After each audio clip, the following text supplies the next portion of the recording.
এই তুমি red signal cross করার কারণে নাকি 2000 টাকা জরিমানা দিয়েছো। সরি, ভুল হয়ে গেছে, এমন ভুল আর কোনোদিনও হবে না। এত বড় বড় গরুর মতো চোখ থাকতে রেড সিগন্যাল দেখলা না কেমনে? আরে বাবা, রেড সিগন্যাল তো দেখছি, ট্রাফিক পুলিশ তো দেখি নাই।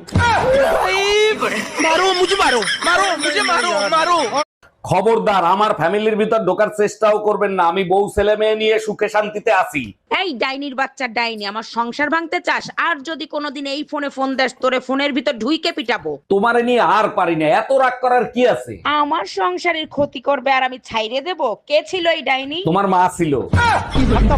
জাউরার লগে বিয়ে হয়েছে, না পাইলাম সুখ না পাইলাম শান্তি, মন চাই বিষ খাইয়া মরি। শোনো, বিষে তোমারে ধরবে না, তুমি এক কাজ করো, বিষ খাইয়া গলায় দড়ি দাও, তাইলে কাজ হইতে পারে। मुझे परेशान करके तुम्हें क्या मिला? अब जाके आया मेरे बेचैन दिल को এই শোনো, হ্যাঁ বলো, শুনছি। এই সংসারের প্রধানমন্ত্রী তোমার শ্বশুর, স্বরাষ্ট্রমন্ত্রী তোমার শাশুড়ি, তথ্যমন্ত্রী তোমার ননদ, আর আমি হলাম অর্থমন্ত্রী। তুমি কোন পদ নিয়ে থাকতে চাও সেটা বলো। আমি বিরোধী দলের নেত্রী হয়ে তোমাদের সরকারের পতন করব। কাঁচা বাদাম গান চাই। চাইলেই তো হবে না, চাইলে দিতে তো হবে। দেবো না কোথা থেকে? দিদি তাহলে আপনি একবার একটু গানটা বলেন। না পারবো না, তাতে আপনার আমায় পছন্দ না হলে দেবেন না। দিদি আমি কিন্তু এই কাঁচা বাদাম গানটি নিয়ে এবার রাজনীতি করব। একটা ছোট কাজের মেয়েরা তো অর্ধেক দিন আসে না, আমার ফালতু ফালতু টাকা দেওয়া লাগে। তাহলে এক কাজ করি, কাজের মেয়েটা আমি বিয়ে করে নি, তাহলে টাকা কটা বেঁচে যাবে না, কি বলো?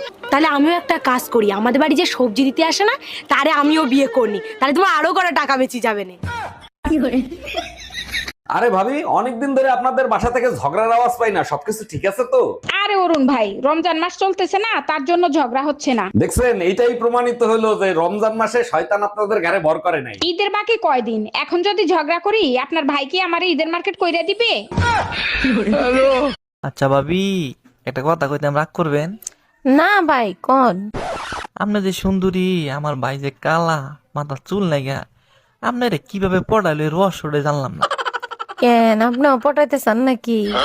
রহস্যটা করলে একটু চেষ্টা করতাম। আরে রহস্য টহস্য কিছু না, আপনার জমিটা আমার নামে লিখে দিলি তো পড়ে যায়। এই ঘরে এসি লাগানো ছিল, এসি গেল কোথায়? এসির কিস্তি দেয় নাই, তাই এসি খুলে নিয়ে চলে গেছে। কিস্তি দাও নাই কেন? প্রতি মাসে দিয়ে তুমি আমার কাছ থেকে কিস্তির টাকা নিতা। নিয়ে গেছে, ভালো হয়েছে। শীতের দিনে এসি দিয়ে কি করবা, গরম আসলে আর একটা কিস্তিতে এসি আনবো।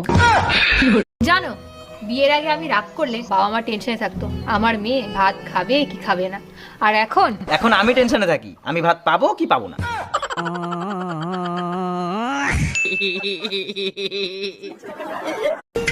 আচ্ছা, তুমি পরের জন্মে কোন প্রাণী হয়ে জন্মাতে চাও? কুকুর। ও, তার মানে তুমি তোমার জীবনের কোনো পরিবর্তনই চাও না। ডাক্তার, কি কপাল আমার, 20 বছর বয়সে ভাবছিলাম আমারও একদিন সময় আসবে, 40 বছরে একই কথা ভাবছিলাম, 60 বছরে বুকের ব্যথা নিয়ে আপনার কাছে চলে আসলাম। আর টেনশন করতে হবে না, আপনার আত্মীয় স্বজন খবর দেন, আপনার উপরে যাওয়ার সময় হয়েছে।